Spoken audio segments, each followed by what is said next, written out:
Our first question tonight. If pornography is not grounds for divorce, please explain Matthew 5, 27 through 28. This is in reference to something that I said in a sermon a few weeks ago. And this is a question that Warren has answered before, but it's been quite a while. So we will answer it again and in a little bit of a different way.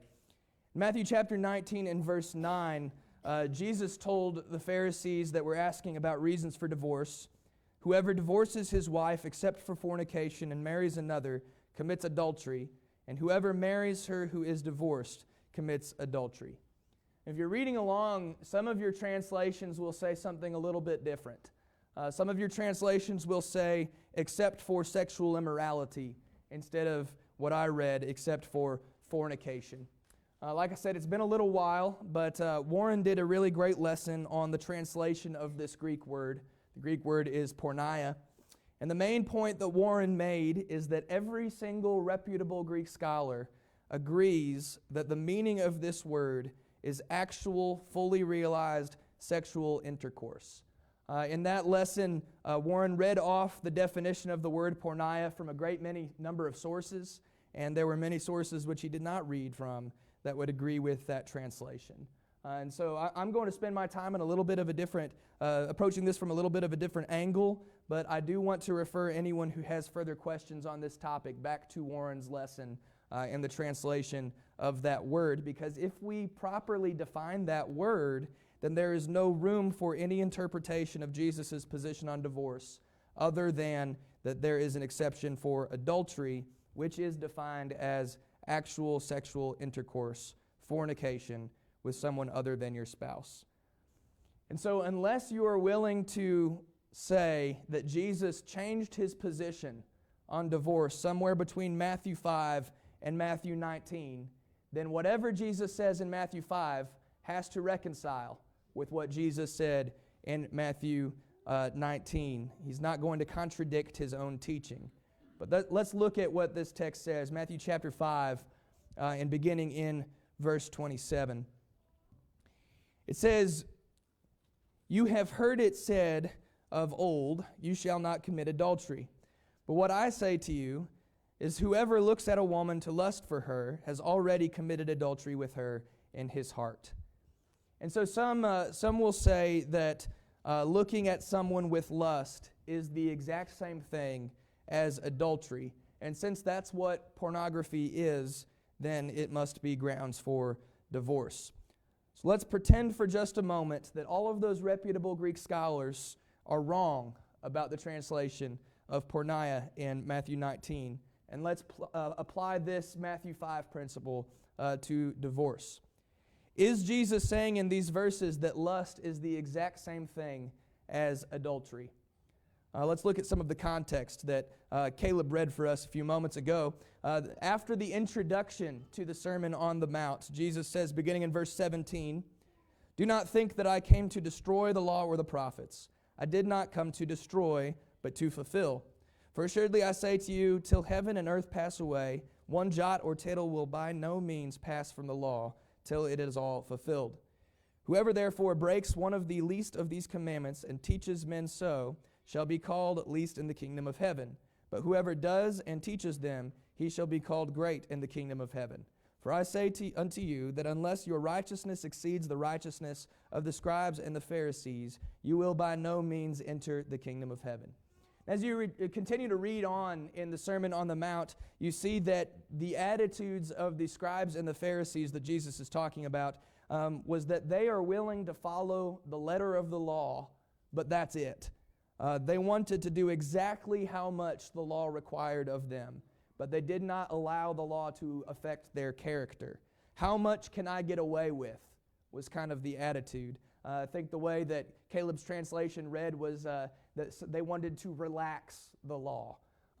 They cared more about fulfilling the outward actions and being seen as religious by people than they cared about their inward character and their relationship with God. And so Jesus begins to quote the Old Testament in regard to this attitude, to expose this attitude in the scribes and Pharisees. And so he says in verse 21 that the law says, the Old Testament says, "You shall not murder." And those scribes and those Pharisees, they might not kill a man, but they are going to speak evil of him, they are going to hate him, and they're going to do everything short of murdering him. And then they will say, but I haven't broken the law. They're going to do everything short of breaking the law. And so they've missed the point of the law. In Matthew 5:27, Jesus quotes the Old Testament and says, you shall not commit adultery. And the scribes and Pharisees had the attitude of, yeah, okay, we won't have sex with people outside of our marriages, but they would look and they would fantasize and they would say, that's okay. They would say, we haven't broken the law, but they've missed the whole point of the law. And Jesus goes on to do the same thing throughout the rest of this chapter. In verse 33, you shall not swear falsely. Verse 38, an eye for an eye, a tooth for a tooth. Verse 43, you shall love your neighbor as yourself. These are all passages that the scribes and the Pharisees were abusing, and they were trying to find loopholes to do everything leading up to those things that were being condemned. And that's kind of ironic when you consider the greater context of the Sermon on the Mount, because today people are using Jesus' explanation of adultery to try to find a loophole for his law about divorce, which is almost the exact same thing that Jesus is condemning the Pharisees for doing in this chapter. Let's zoom in for a moment on Jesus' explanation of murder in verses 21 and 22. It says, you have heard that it was said of those of old, you shall not murder, and whoever murders will be in danger of judgment. But I say to you that whoever is angry with his brother without cause shall be in danger of judgment. And whoever says to his brother, you empty head, shall be in danger of the council. And whoever says, you fool, shall be in danger of hellfire. Do you see how these verses parallel the way that Jesus talked about adultery in verses 27 and 28? He isn't saying that calling your brother is a fool is the same thing as murdering him, but you are violating the same moral principle when you say that. You are failing to show love for your brother. And so Jesus is not saying in verses 27 and 28 that lust is the same thing as adultery. He's saying that lusting after a woman who is not your wife or after a man who is not your husband violates the same moral principle as adultery. You are failing to show loyalty to your wife or to your husband. And so when we understand the context of this chapter, we have a serious problem with any interpretation that says that lust is the same thing as adultery, because that ignores the context and it misses the point that Jesus is trying to make about the righteousness of the Pharisees. But let's ignore that for a minute as well. So we're ignoring the definition problem, we're ignoring the context problem. Let's just look at how this practically would work. Because if you're going to say that lust is the same thing as adultery, then you're not just talking about pornography anymore. You're not talking about something that you're intentionally looking up on the internet. In fact, pornography has a famously subjective definition. The Supreme Court justice who ruled on the case about whether or not pornography should be counted as freedom of speech in America is quoted as saying, I cannot define pornography, but I know it when I see it. And so even the Supreme Court justice cannot define the bounds of pornography.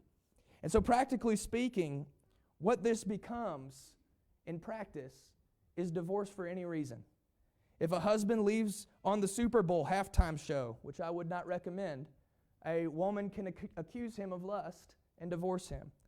If a woman leaves on a commercial where a guy has a six-pack abs out, a husband can accuse her of lust and divorce her. And if we follow the logical conclusions or the logical ends of this whole argument, we can see that it's just an illogical argument. It does not make sense in practice. And finally, before we move on, I want us to notice in this same context, if you drop down to verse 31, in verses 31 and 32, right after Jesus is talking about lust and adultery, he says, furthermore, it has been said, whoever divorces his wife, let him give her a certificate of divorce, which is another quote from the Old Testament that the Pharisees were abusing. But Jesus said, I say to you that whoever divorces his wife for any reason except for fornication causes her to commit adultery, and whoever marries a woman who is divorced commits adultery. If there was any time for Jesus to say that lust is cause for divorce, this is that time. But instead, he doubles down and says the exact same thing that he said in Matthew 19.